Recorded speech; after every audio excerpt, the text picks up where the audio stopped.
everybody, and welcome to a very special Black History Month Ryan Nelson Show episode.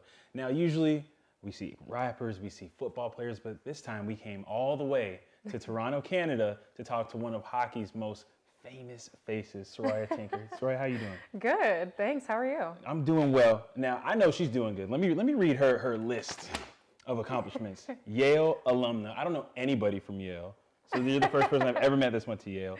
She won a silver medal with the U18 Canada team. So for basketball, that's like under 18 years old, just to help you make some sense of it. She went 4th overall in the National Women's Hockey League draft. So number 4 overall. LaMelo Ball went, 3? So not bad, right? And then she has a mentoring program that serves over 40 girls. Now, we were outside here at the Rink of Dreams in Toronto. Amazing house, amazing people that own it. So what's the purpose behind you doing a mentoring program? Yeah, so I founded my mentorship program after I graduated college, and I found my senior year, I played with another Black player, and that was the first time ever I had played with another Black player. And Kirsten Good came in, and she was a little sister to me right away. So I started my mentorship program just because I realized that these girls do need role models and people to look to, and I didn't have that, so that's why we started. Okay. Who do you remember the first girl that you got to join the group? Yeah, my first girl that I got to join the group was Dayton O'Donohue, and we see where Dayton's at now. So Dayton's an OG for Saroya Strong, and she's repping us hard in terms of all the stuff she's doing. So. Right. So if you could pick somebody to mentor you, who would it be? Angela James. Ooh, yes. Good answer. Now why her? Angela is just the OG of women's hockey as a whole, and she's definitely a huge role model for us Black girls in hockey. Okay. For myself growing up, Angela retired in 1998, and that was the year I was born. So I never even got to really see her play. So I never saw Black females on the ice. And with that now, she's my assistant coach on my team. And I mean, I feel like if I would have had a mentor like her from the time I was 15, 16, I would be a whole different player now. So being the only Black player on your team, you got to give me the reality of what it's like to experience that, because I went to University of Miami, so I understand what it's like to be the only Black person in your class when it comes to school. Yeah. So I couldn't imagine being on a football team and I'm the only brother on the team. So you got to talk to me about how it is in hockey. Yeah, I would say I always felt like I had to give up a piece of my Blackness to fit into the hockey community. It's the little things. It's the music. It's the shampoo and conditioner the girls use. It's just little things like that make you feel excluded or make you feel included if you do have another Black player you're playing with. So for myself, I always felt like I had to kind of take a piece of my Blackness away when I was playing hockey, and I didn't want that, and I didn't want these girls to feel like that. Right. Did you feel like that at Yale? Because I know from the educational standpoint, we're like, oh my gosh, this is Ivy League. Did you feel any of that when you were playing collegiate hockey? Yeah, for sure. I think that's probably when it was the worst, in all honesty. I think I expected a lot, and when I got to Yale, I expected my teammates to be woke, per se, and they weren't. And in that sense, it led to me being super frustrated and me having to speak up on a multitude of issues and, address those microaggressions that were being expressed in the dressing room. Wow. Did a coach ever try to intervene or do anything like that? To be honest, throughout my career, no. I think that was a big issue, was that there was zero accountability. There weren't consequences for the things said in the dressing room, and it led me to be frustrated.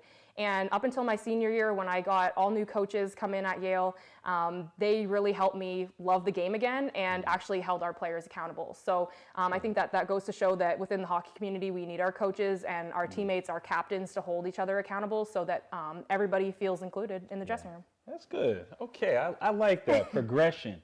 Now, you play defense. Yes. Now, for people that are watching defense, I would equal her to like a Ray Lewis. You don't want to come across the middle and meet her. and usually when we talk about hockey, everybody glorifies scoring goals. So why defense?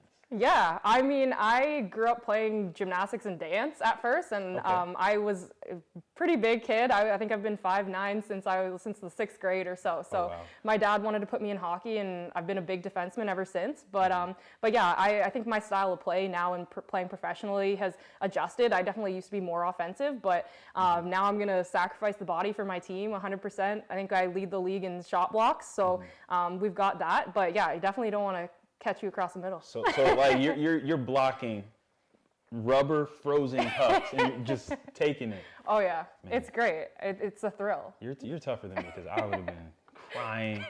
Man. And when you're cold too, it just extra sting. See, again, me, the Floridian, I've played one football game in cold weather, and I was like, no, I can't do it. I can't do it.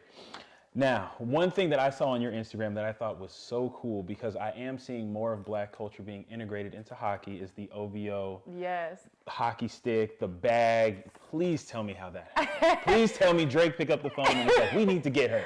Man, I wish. But yeah, I've been a Sherwood partner since I started playing professionally, and honestly, I had no idea that I was getting it. So the box showed up at my house, and I was unwrapping it, and I knew it was a Sherwood box just by the shape of it. But then I opened it and it said OVO, and I was like, yo, like no way, like this is so dope.